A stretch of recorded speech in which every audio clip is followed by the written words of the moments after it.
In the 30th millennium, the Emperor of Mankind led his great armies on a crusade across the galaxy, with the Legiones Astartes serving as the vanguard.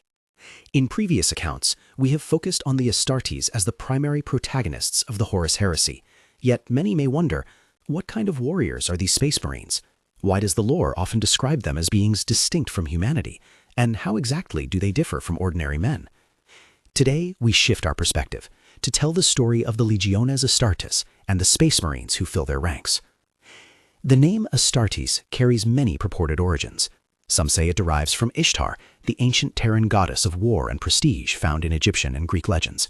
Others claim it comes from the Latin Astra, representing the stars scattered across the cosmos, and perhaps embodying the emperor's ambition to conquer the heavens. There are also accounts suggesting that Astartes was the name of a lead researcher, Amara Astartes, who worked in the emperor's gene labs. To honor her contribution, these bioengineered warriors were named after her. Regardless of the emperor's original intent, the name has come to represent only one thing: war. During the Great Crusade, 20 legions of Astartes were established, each led by their respective Primarch. Each legion numbered in the tens or even hundreds of thousands. It was said that 100 of these warriors could take a city, 1,000 could conquer a world, and 10,000 could break an entire civilization. Rigorously trained in both combat and psychology, the Astartes were transformed by gene seed inherited from their Primarchs and equipped with the finest weaponry of the Imperium. They were born for war, and they lived to die in it. They were the engine that drove the Great Crusade forward. Every Astartes is a partial replication of a Primarch's divine power. Using the gene seed derived from the Primarchs, technicians cultivate 19 superhuman organs. Once implanted into a recruit, these organs transform a mortal into an Astartes. Because the development of these organs is tied to male hormones and specific tissue receptors, candidates must be male and are ideally recruited during adolescence. These 19 organs represent 19 stages of biological transformation, following a strict and complex sequence where certain organs only function once others have taken root. If the sequence is followed correctly, the result is the ultimate biological weapon. An individual who completes these 19 surgeries is no longer human. They are towering, powerful figures, equipped with 2 hearts and 3 lungs. Their reflexes are lightning fast, capable of tearing an enemy apart with their bare hands in the blink of an eye. Their lifespans are effectively indefinite. No Astartes has ever been known to die of old age. When one joins a legion, they surrender everything to the Emperor, whose only requirement is constant readiness for battle. The ultimate fate of almost every Astartes is to fall on the battlefield, a conclusion they consider their highest honor. While the bioengineered Space Marine is a living killing machine, they are made even more efficient by specialized power armor and weaponry. During the Great Crusade and the Horus Heresy, the legions utilized various marks of power armor, including the Mark II Crusade pattern, the Mark III Iron pattern, the Mark IV Maximus pattern, the Mark V Heresy pattern, and the Mark VI Corvus pattern. Most of these were developed or refined by the Adeptus Mechanicus on Mars, reflecting the technological ebb and flow of the Imperium.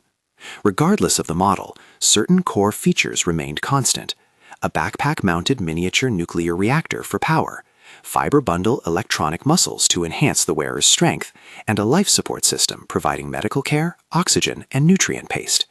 Their helmets integrated comms, environmental sensors, and targeting arrays, while magnetic boots allowed for combat in zero-gravity environments. The true genius of the armor lies in the Black Carapace, the final implant of the transformation process.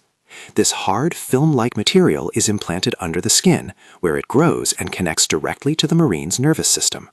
Sensor nodes on the surface of the skin link to the armor's internal sensors, allowing the heavy plate to become a second skin. The armor's electronic muscles replicate the wearer's movements with perfect coordination, multiplying their strength, speed, and endurance.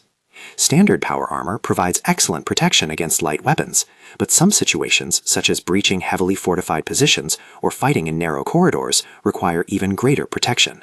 This led to the development of tactical Dreadnought armor, better known as Terminator armor. Fusing technologies from Dreadnoughts, standard power armor, and hazardous environment suits, Terminator armor features an adamantium exoskeleton and massive ceramite plating. It allows a warrior to ignore even the most intense concentrated fire. Though heavy, its enhanced fiber bundles provide the strength needed to operate efficiently. Because it is linked to the nervous system, it remains fluid in motion, though it cannot match the sprinting speed of standard power armor. To compensate, it is often equipped with short-range teleportation devices or deployed via heavy transports and drop pods. Patterns like the Cataphracti and Tartaros were common during the Heresy. It is said the Emperor once hoped to replace standard armor entirely with these human tanks, but the devastation of the Heresy ensured that never happened. The growth of a legion depends on the progenoid gland. Once it has matured by absorbing the body's hormonal signals, it can be harvested to produce 2 new sets of gene seed, allowing for the cultivation of 2 more sets of organs. This is how the legions expanded. Gene seed stability varied. Some legions had very stable stock, while others suffered from unpredictable mutations that hindered recruitment or caused physical deformities. Ultimately, the size of a legion was determined by the logistical vision and combat style of its Primarch. As the Emperor recovered the scattered Primarchs, they took command of their legions and turned their homeworlds into primary recruitment hubs. Recruitment standards varied by legion, but during the Great Crusade, the Imperium was desperate for manpower. Standards for ideological purity were somewhat more relaxed than they would become in the dark 41st millennium. Because the Emperor granted Primarchs the right to rule the worlds they conquered, efficient administrators like Robot Guilliaman of the 13th Legion, the Ultramarines, saw their forces swell to roughly 250,000 warriors by the eve of the Heresy, supported by massive fleets and millions of mortal Imperial army auxiliaries. Astartes legions never fought alone. They were supported by millions of mortal soldiers and the war machines of the Mechanicum, ranging from battle automata to the mighty Titan legions. Regardless of tactical style, the core structure was similar. The basic unit was the company, led by a captain and consisting of 100 to 200 Marines. Companies were made up of squads equipped with bolters, supplemented by plasma, melta, or volkite weaponry, depending on their role. 5 companies usually formed a battalion, and 2 battalions formed a regiment, or great company or chapter, depending on the legion. These units were led by commanders with titles like Lord or Marshal. A single regiment during the Great Crusade was often as large as an entire post-Heresy Space Marine chapter. Space Marines of the Great Crusade era were arguably fortunate. The Emperor and the Primarchs walked among them, and they fought for a clear, noble goal. They were celebrated as heroes, their victories broadcast by poets and chroniclers across the Imperium. Some perhaps fantasized about what life would be like when the stars were finally conquered and the fires of war were extinguished. How would they embrace a strange peace? How would the Emperor use them once their purpose was fulfilled? The Horus heresy destroyed those dreams. The Emperor retreated to his throne, the Primarchs vanished or died, but the war never ended. Whether loyal or traitor, the Astartes got exactly what they were built for: eternal war. They would never retire. Even for a Space Marine, centuries of slaughter can weary the soul. Watching brothers fall in one familiar battle after another, even the strongest may crave rest. Yet duty never ends. For an Astartes, death is the only mercy the Emperor grants, the only escape from endless conflict. But tragically, some are denied even that.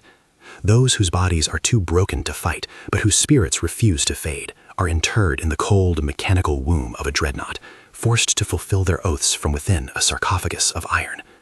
In the grim darkness of the far future, there is only war.